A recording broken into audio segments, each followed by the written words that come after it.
Siin õdusal õhtupoolikul mina, abstraktse kunsti õppejõud, tutvustan täna teile armastuse evolutsiooni läbi muusika, armulaulude, romantside kuni hip-hopini välja. Kulg ja lahendus, kuidas läbi lüüa. Kõigepealt me teame, et on enne kohtumist märkamine. Märkasin sind rahva seast. Mul kohe soengu segamine ajasid mu pea. Sa olid teistmoodi, absoluutselt kordumatu, omamoodi. See on siis alguses esimeste armulaulude faas, kus sa märkasid. Tema märkas sind, sina märkasid teda.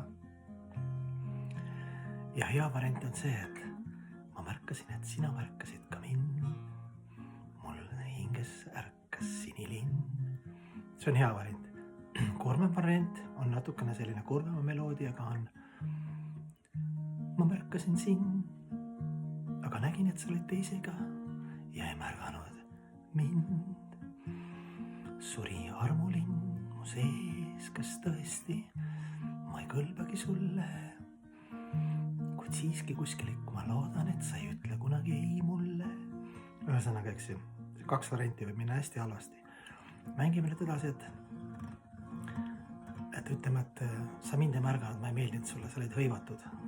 Siis üks variant on see, et läksin üksi õllekasse viimase raha eest. Tundsin, et olen läbi kukkunud mees. Et keegi taha mind, püksid on mul jalas, kuid paistab, et tagumine pool on ees. Et sealt võid arendada edasi nagu seda draamat, et jõid ennast täis, eks ju, elul pole mõte, et meestel on see psüühika, et kui keegi meeldib, üldse võib-olla teistel naistel ka, aga ma saan meeste poolt rääkida, et kui keegi meeldib, eks ju, ja sina talle meeldi, siis sa nagu ei saa aru, kuidas mina talle meeldi. Tema ja mulle nii super truuper nagu meeldib, et see ei ole võimalik. Et see on automaatselt, kui keegi mulle meeldib, siis mina pean ka meeldima, nagu pahatihti nii ei lähe. Aga mängime nüüd positiivselt edasi. Kui ma siis esimeses faasis märkasid sind ja sina märkasid mind, siis uurisin välja su telefoninumbri, kuigi välja saadas lumme, andis üks ühine tuttav mulle su telefoninummer, aga helistada veel ma ei julgenud. Eks ju, ka selline magus faas. Sina nagu vastasid ka mulle, mina ka nagu sulle. Ajasin su telefoninumbri väljas sajas lumme. Ja kõik läheb nagu hästi positiivselt. Tark mees saab aru, et kuidas liini ajada, tuleb ühised tuttavad leida. Õnneks oli meil ühine tuttav Anti. Küsisin Anti käest, kuidas ma peaksin oma armastust avaldama, kuhu kanti, mis tüpaaž ta on. Ja Anti ütles mulle, et sulle meeldib koguda marke. Automaatselt, eks ju, tarkmees saab aru, peab kohe mulle hakkasid meeldima ka väga koguda marke. Eks ju, jälle armastuse arendus, tarkmees saab aru, naine meeldib, vaja ühised huvid leida, ühine tuttav leidsime, nii markide kaudu kuidagi, ütleme, et siis näiteks ta nimele Anne näiteks. Anne käib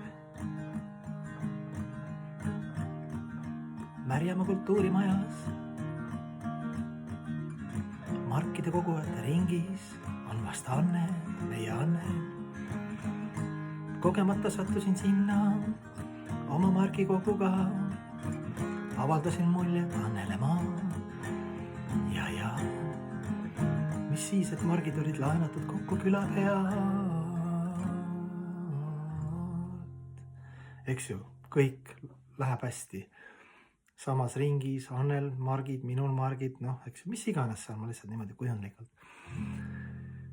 Ja kõik, põhimõtteliselt läheb positiivselt edasi, ütleme, hüppame, teeme siit superhüppe, eks ju, jõudsin nii kaugele, et Annele avaldasin murjet oma margikoguga ja väriseva häälega, mitte nii otse, et Anne, tule, lähme diskole, niimoodi lihtsalt ütled, et oled Anne juurde, et Anne, ma homme juhuslikult lähen Tallinnasse. Tegelikult onu käest laenasid autot, eks ju. Oma autoga kutsun sind kaasa. Seal on ülemaailmne markide näitus. Ma arvan,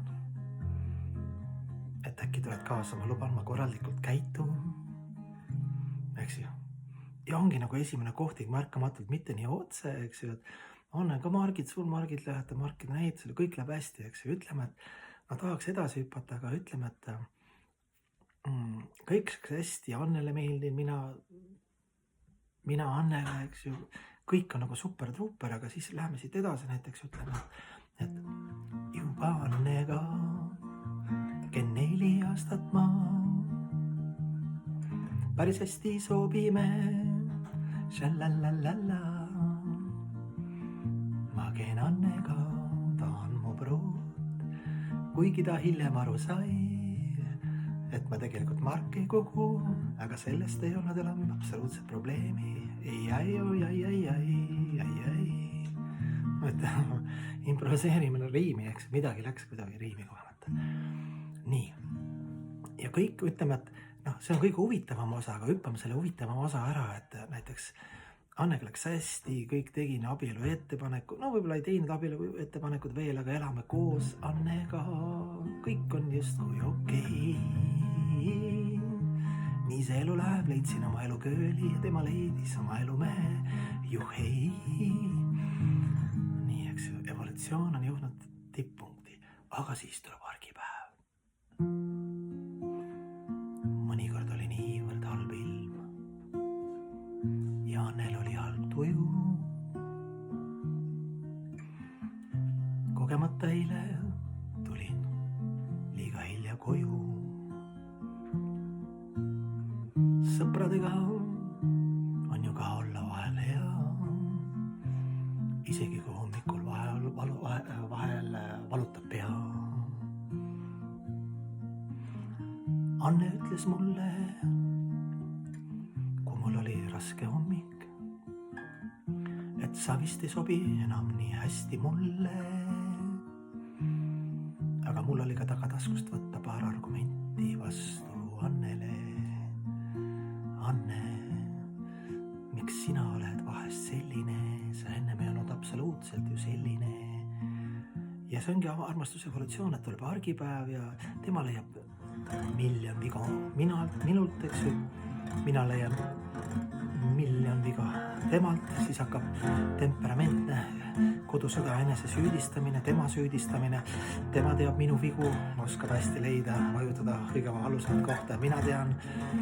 Ja siis tuleb appi Tinder ja internet. Ma vaatan, et internet on täis väga toredad tüdrukud, ilmselt ikka Anne ei ole päris see. Teeks mõne salakohtumise näiteks. Jah, mõne salakohtumise. Ega Anne ka ei maga.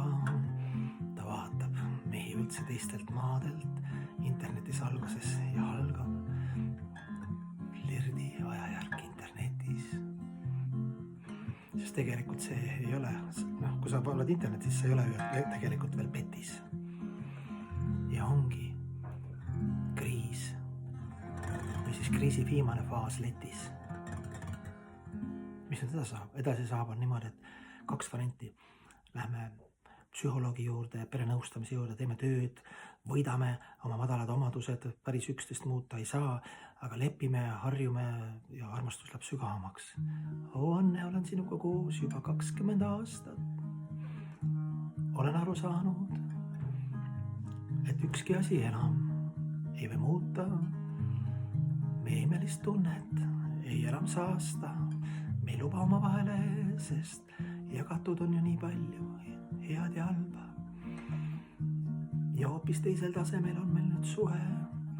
Armumisest on saanud uus sügav ühtekuuluvustunne. Või siis teine variant.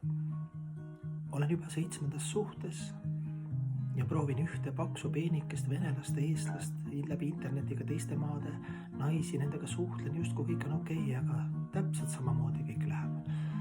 Alguses tore armamine, siis üles ja alla ja siis järgmine paks ja parem käsi vahetus. Jälle 2 varianti, eks. Ühesõnaga praegu siis siin oma muusikalises armu evolutsiooni loos jõudsime me klassikalised faasid kõik läbida.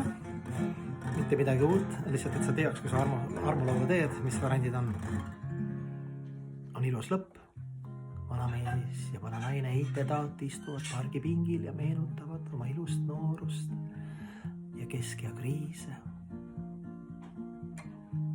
Aga ikkagi lõpp ilus, kõik hea, eks ju.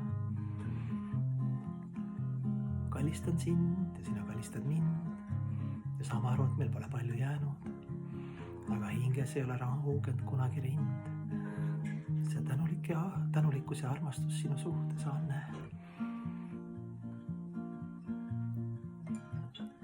Oled minu ideaalne naine, täpselt nii, nagu sa oled. Või teine variant, istun baaris üksi, pean 75. aastast juubelit, keegi enam mind ei taha, olen nähtamatu vanakortsus mees, ainult internetis saan käia ja seal hüpata ja karata ja petta ennast ja teisi, et olen super-trupper mees. Aga fakt on see, et suhted on vahetatud nagu kindaid, otsinud ühte koma teist, kui aru saanud olen lõpuks, et viga on mus endas. Ja, et see on selline lõpp, mitte eriti optimistlik, eks me siis ise valime. Selline armastuse evolutsiooni õppekäik, rahad minu poole teele.